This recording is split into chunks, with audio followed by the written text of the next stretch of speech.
Hi, my name is Olivia. I'm a student at the Telluride Mountain School, and I dive. Is it just the circle button? There we go. I'm also an artist. This summer, my passions came together like chips and guacamole. Ariel, yes, the Little Mermaid, said it the best way, a whole new world, except my new world is the ocean, and I want fins. After getting scuba certified, I packed up. I arrived at my new home for the next 5 weeks. I was renting a room in a farmhouse just outside of Isla Vista on the most beautiful citrus orchard. Funny story, I almost burnt the house down trying to cook them a meal, but I just figured out electric stoves are not my friend.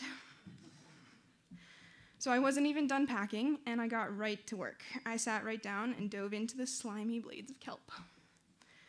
My task was scanning for seemingly invisible mobile invertebrates and classifying them. This is the boat I spent 2 to 3 days a week on for the next 5 weeks. My first day on the boat, I found this little guy. He's amazing. He's a kelp crab. I found him hanging on the bottom side of some kelp. This was when I realized kelp isn't green. It's golden. And so is everything in it.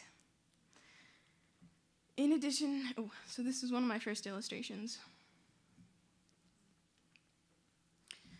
In addition to classifying, one of our experience was tagging kelp and figuring out where it went. The main studies that we held were about the kelp forest and the food chain. This was a pretty controversial thing we did. The public didn't really take too well to tagging kelp. So I learned that the main thing in marine biology is all the little things, and this little crab could very well be considered one of the larger things. So remember, future interns, that you really need to pay attention to those little things. They're oftentimes the bigger part of science. So one outstanding opportunity I had was Santa Cruz Island. This was an island not open to the public, but these beaches were some of the most populated beaches I had ever seen. People were nowhere to be found.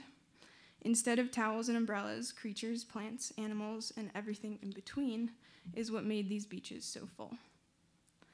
I spent hours on these wide beaches collecting millions of sand crabs. This is a sand crab. My task this time was to lift up their little tail flap and classify them as male and female. So yes, I spent hours violating sand crabs and tossing them back into a bucket.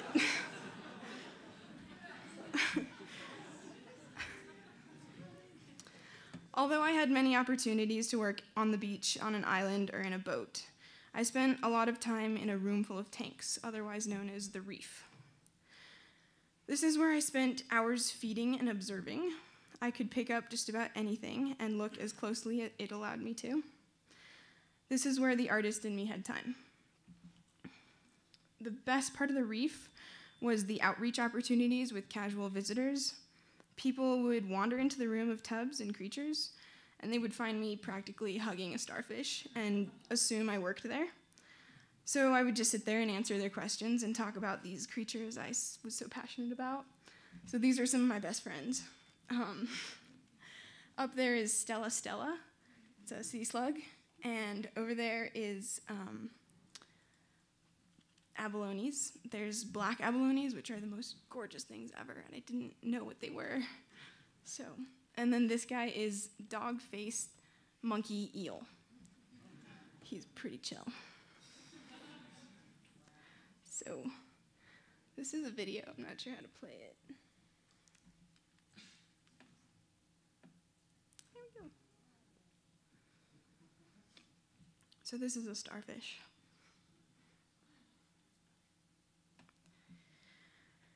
Okay. So back at the lab, I took a little closer look. This is one of the things preserved in ethanol that captured my attention. So I went from petri dish of ethanol to Petri dish of paint.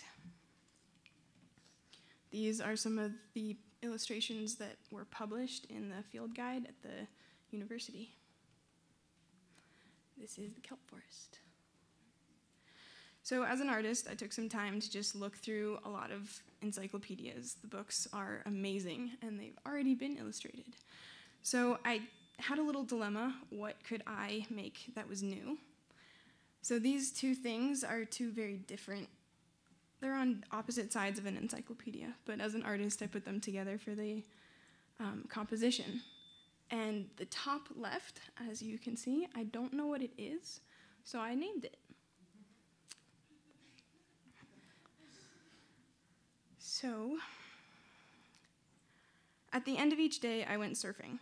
Down at the boatyard and the beach, I had time to think about all that I had done. I had time to contemplate all the smallness and all the bigness. So I just wanted to thank Robert Miller, my co-labbies, Christy, Sarah, Jesse, Brandon, and Nick, my family that hosted me, the LaBelles, my parents for pushing me to apply, my scuba instructor, Jessica, the mountain school community, and of course, Sarah and Pinhead.